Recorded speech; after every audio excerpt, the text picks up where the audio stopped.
So nice to have you back, Larry, on this podcast. Gee, quick weekend, huh? Yeah, exactly. Let's get started, Larry, with what has happened to Donald Trump again. Can you explain to us what has happened and how did it happen? Well, this is different from the assassination attempt in Butler. In this case, this fellow Ryan Root, not quite sure how you pronounce his name. Wesley Routh. Yeah, Ruth. It's got a couple of ways to go at it. That's the problem with English. Too bad we don't have like Spanish pronunciation. That way I'd know how to Yeah, do it. exactly. And Rote, Portuguese. yeah, Rote. Anyway, he reportedly set up on the golf course at the outside perimeter. There were apparently some bushes or something there that he could hide in, and was there for 12 hours and had a rifle, had a GoPro, and was going to try to shoot Trump. Fortunately, what happened, and so I've actually played on a golf course where with Joe Biden. I didn't play with Biden, but I was a member at the golf course at Avenel in Potomac, Maryland, one day, and we were out there in an afternoon, and Biden came out to play. Well, I think he was actually with Hunter at the time, and what the way it works is there's a Secret Service detail with the president, or in this case, vice president, and then there is a cart that goes out ahead. They stay one hole ahead, and they check everything out. They're at least 300 yards ahead to see what's up. And that cart with those agents, they come up as soon as they saw the rifle.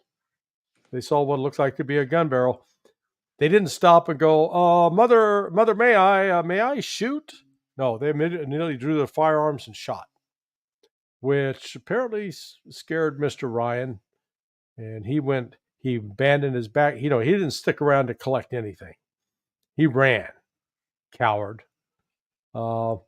He was going to try to ambush somebody, but he didn't have enough balls to stand up and fight it out. All right, at least know what he is. And so he left his backpack, a GoPro, and a rifle. Hightailed it to a vehicle. Somebody got it, ID'd him getting into the vehicle, and he gets away. Now, people are playing Monday morning quarterback, said, well, how could that guy hide in the bushes for 12 hours? Well, I'm not aware of the Secret Service ever having a protocol to sweep the exterior perimeter, and because they felt that having the advance team, if you will, out in front by at least 300-400 yards gives you enough time, and it worked. For with the benefit of hindsight, we could say that in the future, the like if Trump's going to play golf at a place, there should be a roving patrol around the exterior perimeter. They may even want to not allow anybody to approach that exterior perimeter, or at least spot to see if somebody's hanging out up against the fence peering through. Not good. But in this case, there's not a lot to level fault at the Secret Service. Secret Service did its job. Now, the real question, how the hell did this guy know when Trump was going to play golf? Number one, he's not local. So how did he flew in? Where did he get the rifle? Now, it's one thing if you are traveling with a firearm, you have to go to the airport in advance. You have to fill out paperwork. You have to identify and put it in a case. So the case has got to be locked up. Yeah, you could travel that way, but there's no evidence of that whatsoever. And if the early reports are true that the serial number was partially filed off, did he do that, or did he buy it from somebody that tried to obscure the serial number? So this really raises questions of who else was helping him, and where did he get the money to travel to that location? You look at this guy's travel; he's going all over the place, and I I don't know how where he gets that kind of money. So I don't think he was flying coach. But once he gets on the ground in Florida, it's unlikely that there's no way he could have legally purchased that gun because he has a criminal. I understand he has a criminal record. Number one. Number two, he's not from Florida, and the ability to buy that kind of firearm in Florida is restricted. And in any event, he would have had a 3-day waiting period if he could have. So just a lot of unanswered questions. It's possible he got the gun, picked it up on it's called Florida Gun Trader, and people go online and they sell. It's a person-to-person sell, but even then, he would have had to walk around with a bunch of cash, selling an AK rifle like that. It's easily $900, I would think, possibly 700, but at least 700. Walking around with that kind of cash and then transporting the gun and then getting to that site. So lots of questions still to be answered. Yeah. Looking at this guy and the way that his activities on the social networks, and how did you find he was supporting Ukraine and he Oh, was trying slightly. to recruit soldiers for Ukraine? And do you think that in his mind he was, because of the support that he had for Ukraine, he was going to do this, or it was something beyond that? No, I think it was. I think um, his belief that Donald Trump was not favorably disposed towards Ukraine and was going to cut funding and bring the war to an end, and enraged him. I think that's one of the motivations. But he was a committed Democrat, and the rhetoric of the Democrat Party against Donald Trump has just been atrocious. There's no wonder that people are trying to kill him because that's what the Democrat leadership is calling for. They keep saying, "Oh, we shouldn't have violence," but then they say he's an existential threat. We got to stop him. Well, the only way, when you've got an existential threat, that means a threat to your existence. When I do firearms training for concealed carry, you can shoot and kill somebody if you have the will to kill somebody if that's attacking you. If you feel that person is threatening your life, that your life is in imminent danger, you can shoot and kill them. Well, that's essentially what the Democrat language is promoting, that Donald Trump is in imminent danger. He's a threat to your survival, and we need to stop him, which means it empowers certain people to go out and try to kill him. But you can't rule out the possibility that the head of intelligence over Kirill Budanov over in Ukraine may have could have had a hand in something like this. Anything. They all have to be looked at and investigated to rule it out. And But they're going to find out who's behind this. yeah, I would think so. I mean, this guy, he Because he's was. alive, he can just talk. Well, he can talk. The question is he going to tell the truth? That's a whole nother matter. But he clearly has been on social media pages touting hiring Afghan fighters out of Afghanistan to come fight with Ukraine against Russia. So, and he's been a very vocal advocate for Ukraine. So The question is, if he was hiring some soldiers from Afghanistan to send them to Ukraine, who's going to pay for them? well, he was wanting the Ukrainian government, which means U.S. taxpayers would have been paying for it. Yeah.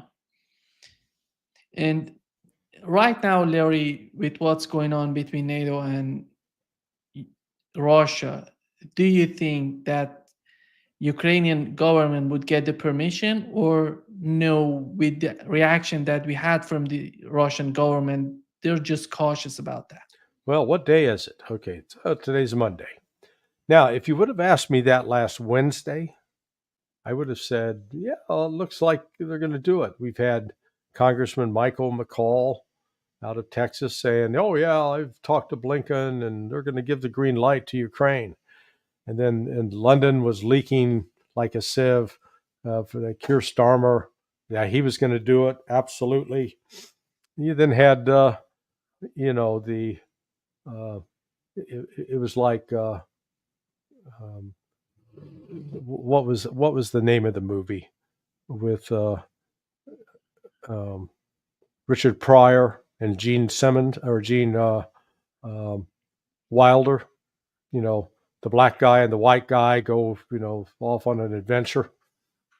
That was David Lammy and Antony Blinken. Okay, they went off on their adventure to Kiev, and they came out of there, and it seemed positive that, oh boy, they're gonna they're gonna give the green light for Ukraine to launch. They call them long range missiles. Nobody can quite define what a long range missile is. You know, I guess if it goes more than 10 kilometers, it's long range, and it will be treated as an act of war. Whoa! You could see hear the screeching tires, braking, coming to a quick halt. Uh, by the next day in Washington, uh, the buddy movie between the Lammy and Blinken was a lot more tense. The United States let it leak. Nope, we're not going to approve this now. Keir Starmer, the Brit Prime Minister, is under pressure from the previous 5 former defense ministers. Ben Wallace and I forget who else is on the list, encouraging, oh no, you absolutely go ahead and launch the strikes against Russia on our own. Let the Ukrainians do it, but we'll supply it. Yeah, we'll do it, even if the Americans don't want to. Well, it remains to be seen if that's going to happen, because Putin's warning was pretty stark, and no room for ambiguity. If you do this, you will suffer the consequences. Do you see any sort of difference between Starmer and Sunak?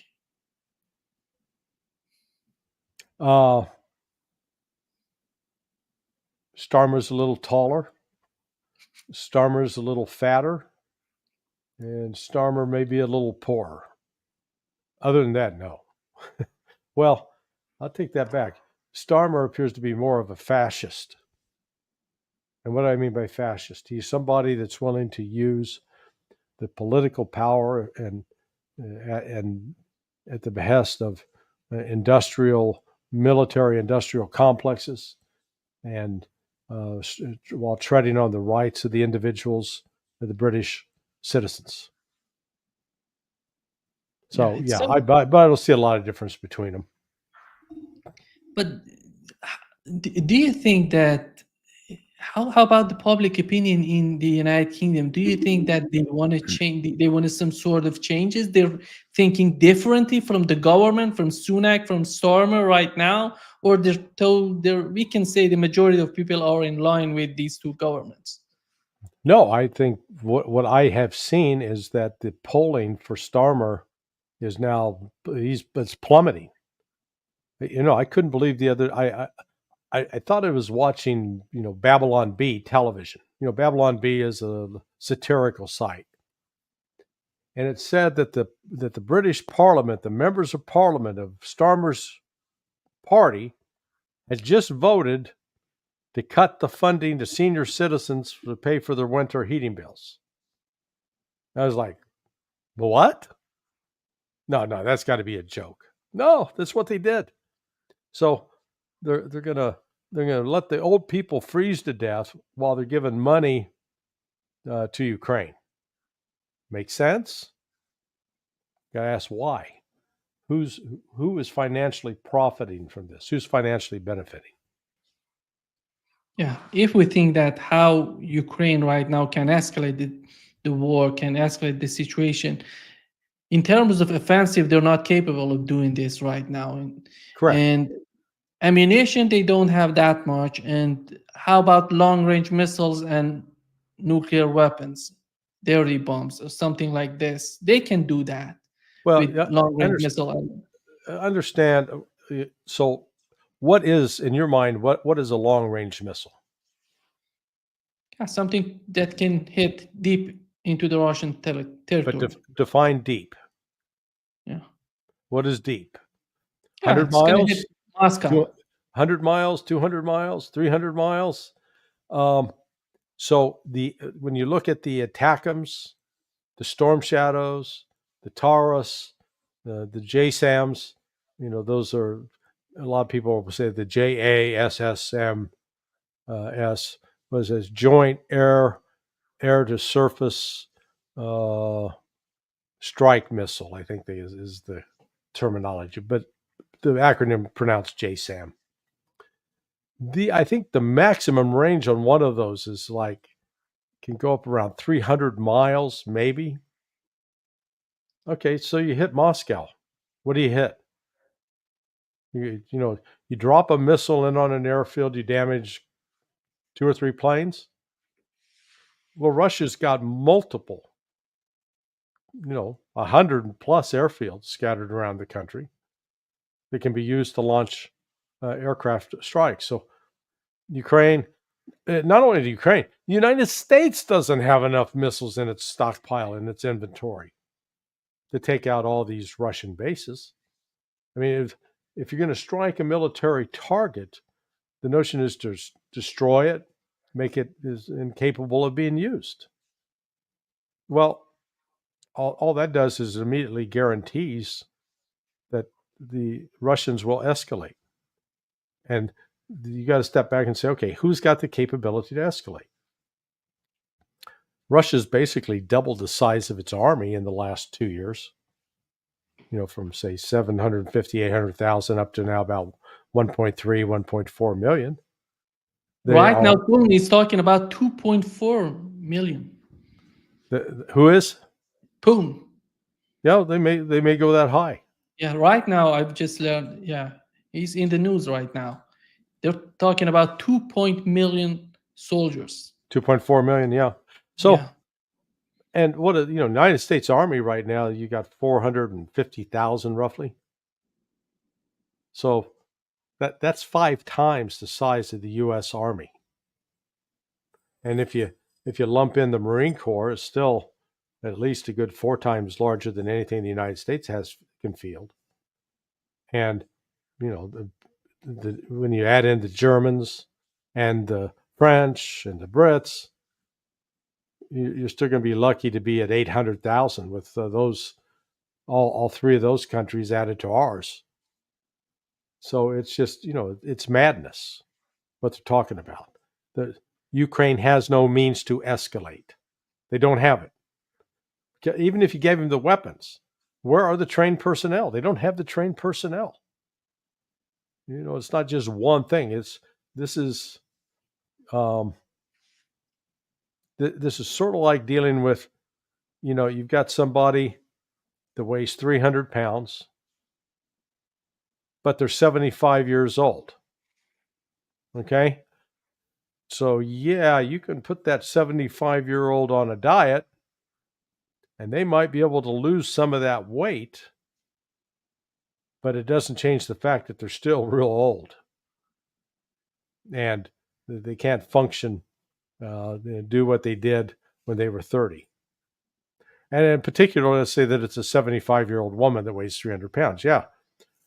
You should lose weight, do a variety of plastic surgery. She's still not going to have a baby.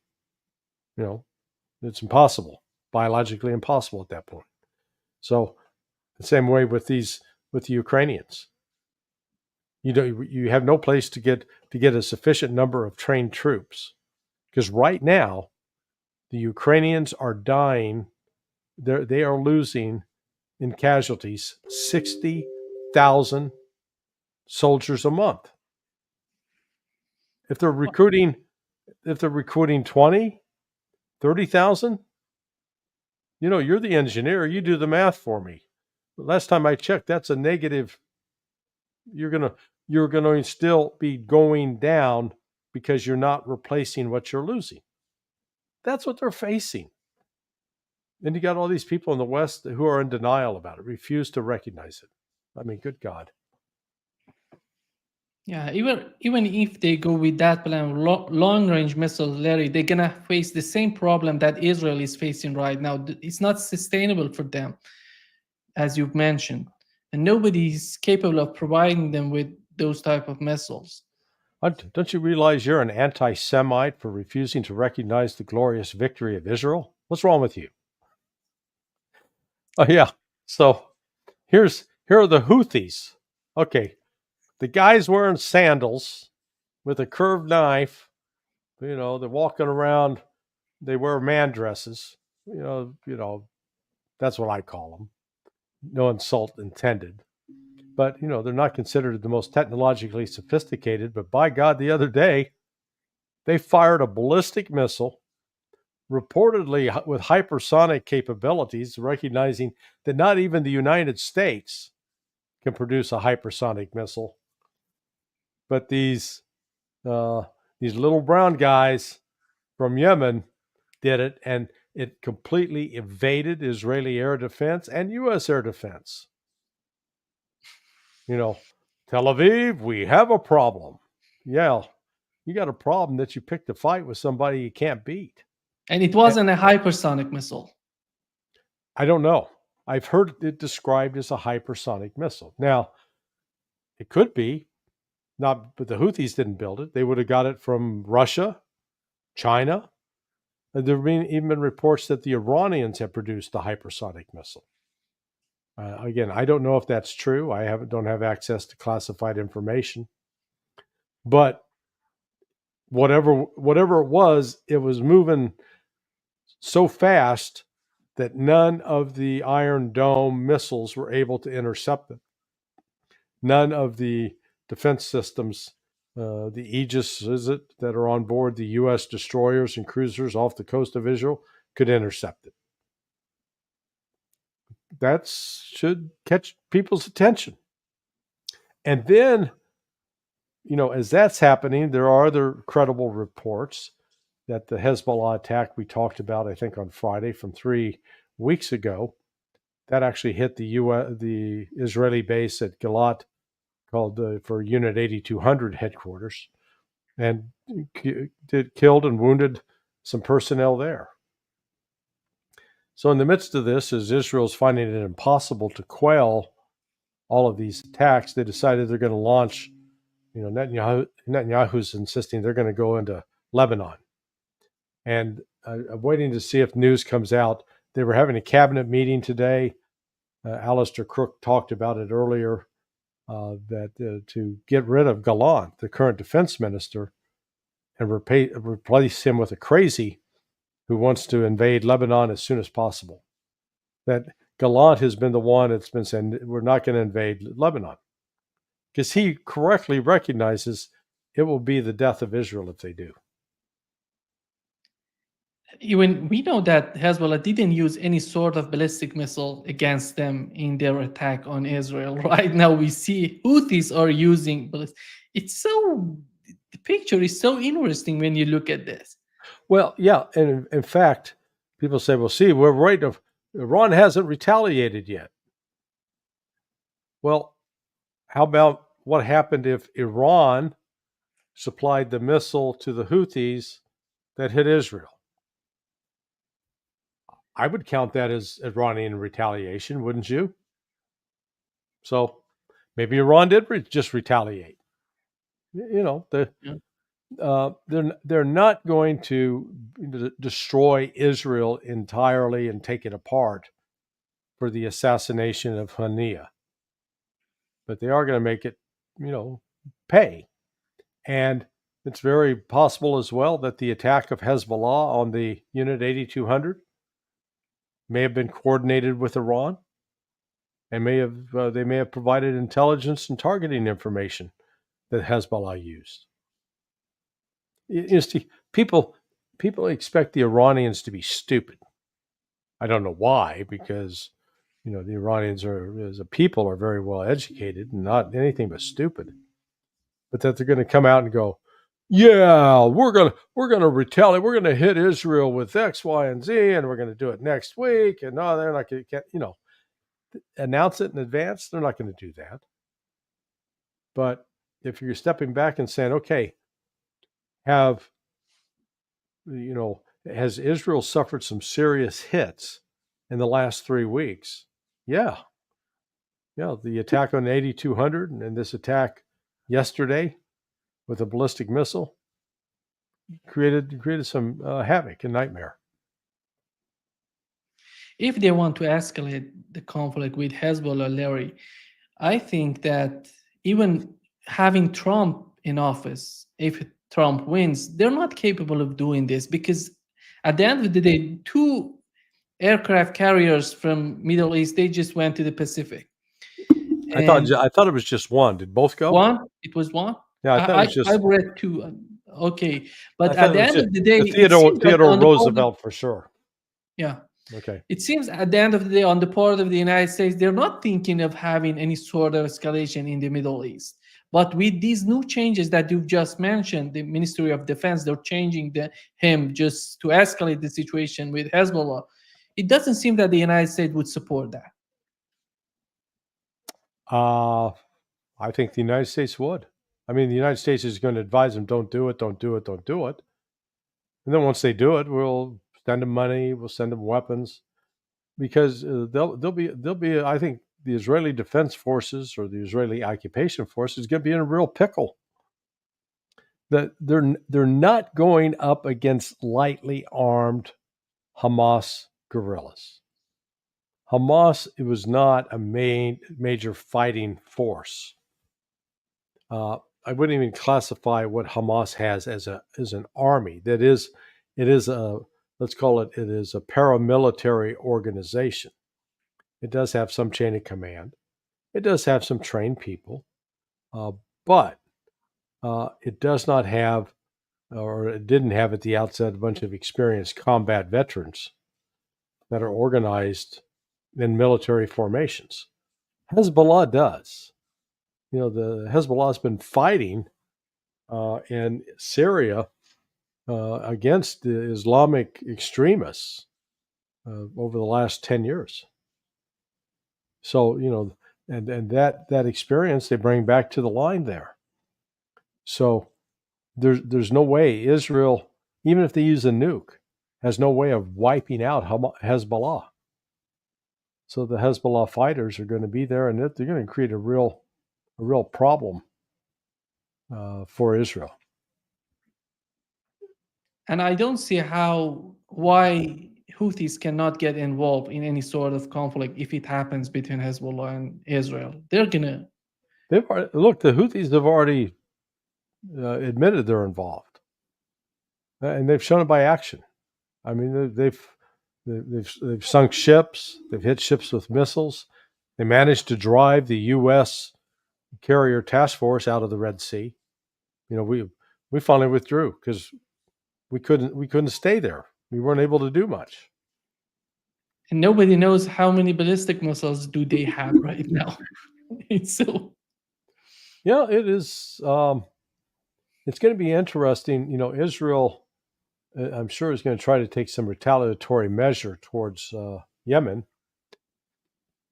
and that's just going to lead to Yemen firing back. I mean, you got to admit, these Yemenis, they're tough little bastards. You know, they're resilient, and what they've exposed is the impotence of Western military power. There are limits. We got ourselves so wrapped around with nuclear weapons that leads you to say nobody can stop us. We're all powerful. But then you can't really find a way to use the nuclear weapons without setting the world on fire.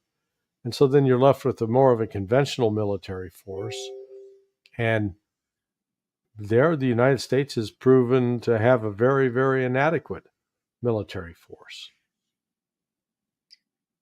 Larry, do you think if they change their Ministry of Defense with the current phase of this administration, they're capable of using nuclear weapons without telling anything to the United States? Yeah, I do.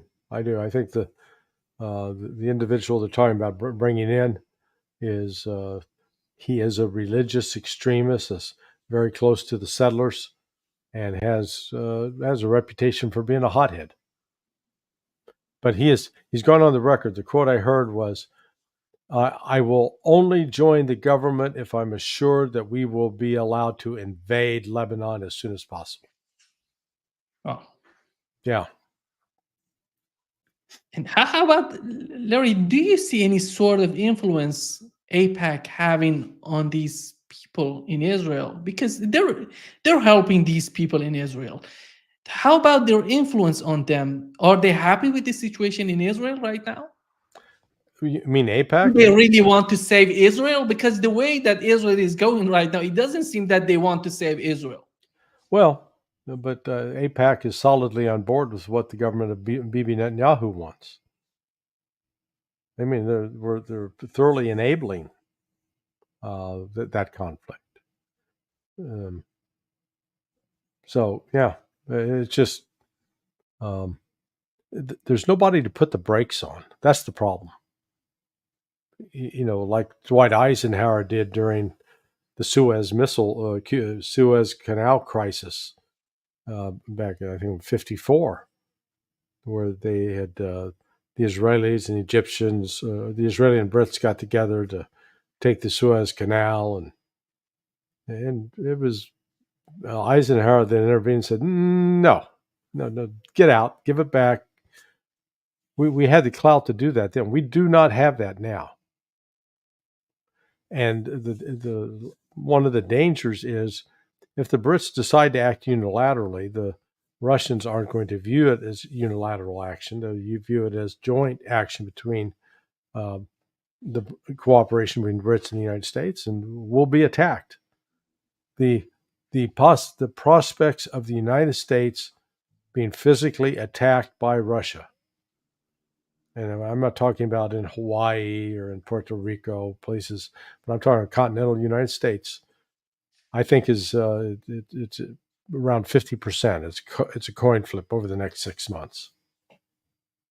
Yeah. Larry, Zelensky officially confirmed that China has imposed restrictions on the supply of drones to Ukraine. And is it going to influence their capability significantly, in your opinion? It'll hurt them a little. I'm not sure what percentage of drones that Ukraine's using that China accounts for. But this isn't the only example. Zelensky and his government have made some horrific comments this week about the Chinese and about, what was the other country? Was it India or Brazil? They've been obnoxious and not doing a good job on the diplomatic front, not doing good diplomacy. And it seems that Switzerland announced that they're not going to have a second peace talk in Switzerland. It seems that the way that China and Brazil was rejecting their because they were asking for some sort of peace plan on the part of Brazil and China, which was rejected by these governments. Well, yeah, it is. Zelensky's been insulting to the Brazilians and to the Chinese in particular. What's the incentive for Russia? So far, Russia it's capturing probably 3 to 5 square miles of territory every day. So they're rapidly taking back territory they controlled in 2022 for a while. The Ukrainians have no answer. It's a broad front. Think about stretching a line from your shoulder, and the Russians are attacking all along that line. Well, Ukraine's got to go figure out which hole to plug. The dam is leaking. You got 6 holes. Which one do you plug? You plug one, and then by the time you get that patch, the others are worse. Then you go and try to patch those, and your original patch. That's what Ukraine is facing. They've got more leaks than they can stop, and instead of retreating and coming back to a position where they can consolidate the front and create a more organized defense. They're staying out there, deluding themselves, pretending, oh yeah, we can survive this. Yeah. Just to wrap up, Larry, Lloyd Austin, in his recent talk, he was talking about that at the end of the day, we have to have some sort of negotiations to put an end to the conflict in Ukraine. He was mentioning a lot of things, but at the end, he said that negotiations is the way to come out of this conflict. And Stoltenberg, today, he was talking about that the way to to put an end to the conflict would be, as Lloyd Austin mentioned, would be a political settlement. And do you find it right now, in your opinion, are we getting to the point to have some sort of negotiations behind the scene? But because we know that, first of all, they're not willing to announce that we are going to negotiate. Behind the scene, they're going to talk CIA with the intelligence in Russia. They start talking, or maybe, and after that, we're going to learn about that. So Brazil is playing Germany in football. It's the second period, is the second half. There are 5 minutes remaining. Brazil is up 4-0. And the Germans say, "Hey, let's sit down instead of finishing the game out. Let's finish that. Let's negotiate an end to this. Figure out who wins." You think the Brazilians would agree to that? No. They're ahead. They're going to finish the game out. Germany's going to lose. That's the situation on the ground in Ukraine. Ukraine has lost. They have no way of coming back, no way of winning. There's no way of sustaining this war for another year or two. You know, this, I don't know how the people right now have survived in Kiev that are in any apartment buildings or condos that are 10 stories or higher without electricity, unless they've had a generator run in the elevators.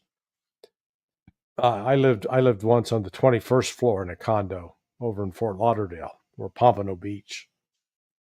And I tried walking up from the parking garage once up to the 21st floor. And I was younger, I was a little bit younger then. It ain't easy. Now, I guess if you did that every day over a week, one of two things is going to happen. It's going to kill you, or you're going to be really, really healthy and strong.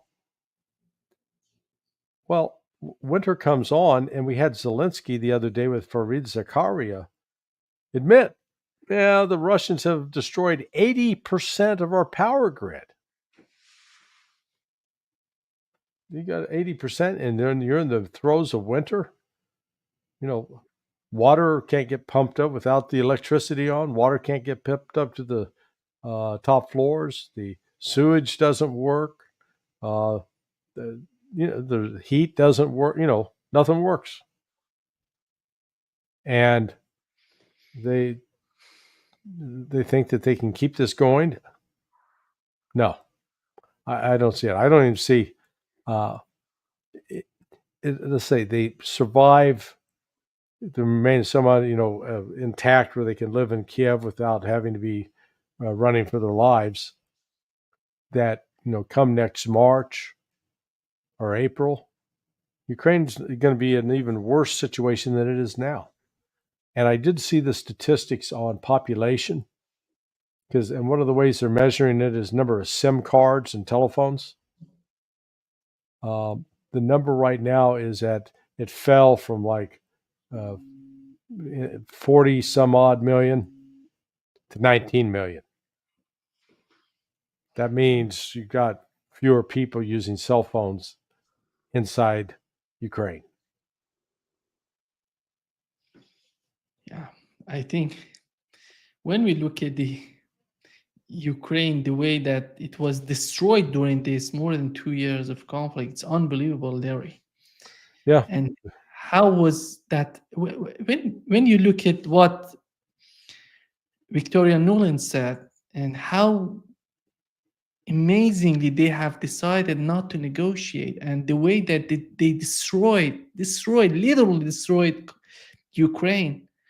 And they're just talking about some sort of game. It seems, in the eyes of these people, it seems it's like a game that they're losing. They're just leaving, like Well, Iraq, Afghanistan. Just leave it there.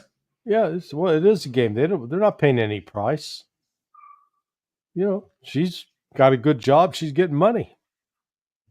That's the problem with these guys. They're not paying an actual cost. So there's no accountability. That's what they've gotten into, a situation of zero accountability. Yeah. Thank you so much, Larry, for being with us today. Great pleasure as always. I will see you on Friday. On Friday. Yeah. Okay. Take Bye-bye. care. Thanks, Take care. David. Bye-bye.